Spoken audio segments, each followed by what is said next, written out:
Bir narsani ko'rib yoshligim esimga tushib ketdi. Yoshligimizda amakimlar shol ekardi. O'zimiz ham ekkanmiz, shol o'ta qilib borardik. O'sha sholni hozir men Vyetnamda ko'rdim bu narsani. Mana. Shola. Benim o'ng'ayli guldi. Ashitdan boshlab sholni o'sha qilsa ekan sholni, gap yo'q. Tagida suv bor. Endi mana gulni qaranglar endi o'rtasida. Go'zalligini qaranglar guldi. Obunachilar, qaranglar. Hidi ham bir go'zal ekanda. O'zi ham go'zal, hidi ham go'zal. Maqsad. Mana uni qaranglar endi. Qani.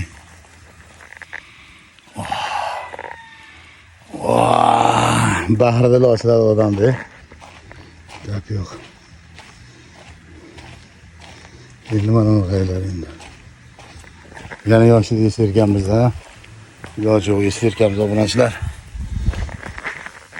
Ha? Yoshida.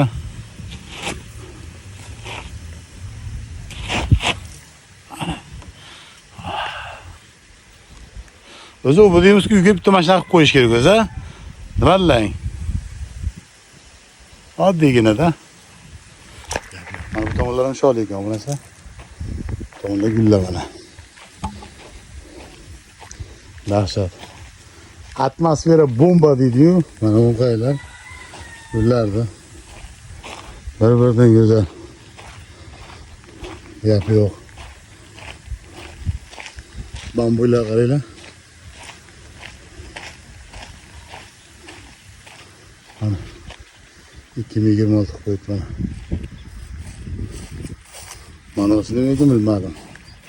Bu tomon shola. Bu nima? Kim biladi? Bu ham gul ekan bu narsa mana. Ochilibdi. Gul ekan bu. Gap yo'q. Juda go'zal, ha? Qaranglar bu narsa atrofda. Qaysidir dehqon yashaydi. Mana qaranglar. Dona qilib Dona qilib. Nima qilaylik? Mana. Gap yo'q. Mana bananlar. Tomon qaranglar. Hatto o'tirib olib, gullar hidi o'tirar ekanlar. To'g'ridan o'tirib bo'lsa kerak, hash qiz dehqon ekan. Haqqi. Sog' bo'linglar bunasi, o'zing qilinglar. Boringlarga shukr. Yoqqan bo'lsa albatta yurakdan boshqa chiqmasin.